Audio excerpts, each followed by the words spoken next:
Hi, Professor, and welcome to my reflection. Looking back over this course, three major insights have really shaped my understanding of disability and advocacy. As I reviewed my journal from the beginning of the term, I realized how much my thinking has evolved about history, knowledge, and systems of support. So, the first insight centers on disability history and models of disability. Learning about the medical model, which focuses on diagnosing and fixing impairments, helped me see how this approach can unintentionally reinforce exclusion. By contrast, the social model emphasized how societal barriers like inaccessible buildings or rigid school structures create disability.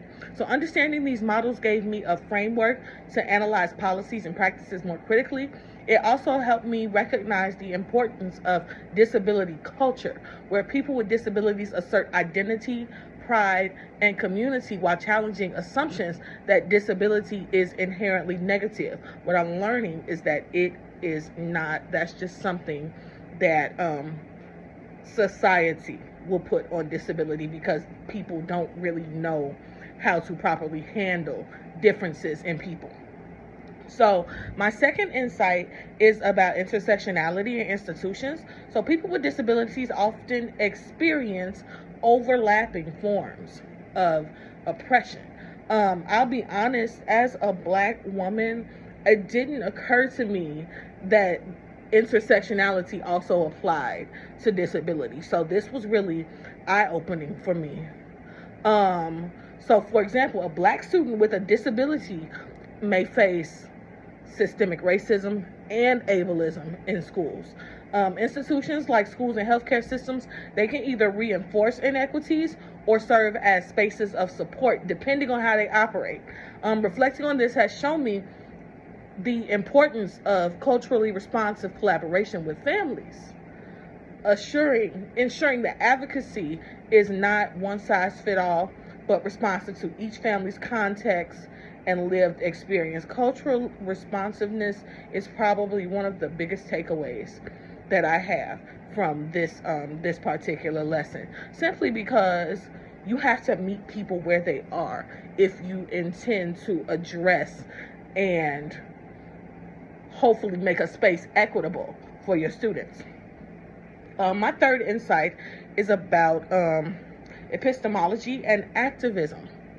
I learned that how we know what we know, or our epistemology, shapes our actions. For example, if I privilege academic research over lived experience, that can limit my understanding of what support is meaningful.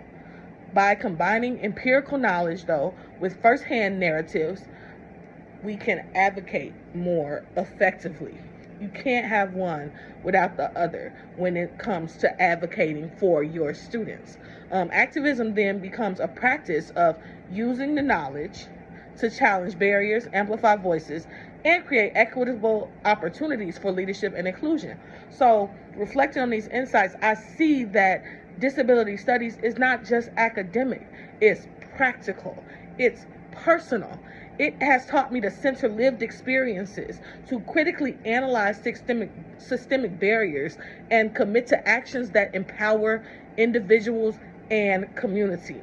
These frameworks, disability history, models of disability, intersectionality, epistemology, activism, all of them give me the tools I need to approach advocacy, education, and collaboration with understanding, and to really take up the responsibility that I will soon have as a teacher. And so I'm very grateful to this class for equipping me with those tools. Thank you so much, Professor, for all of your hard work this term, and I hope to come across you again.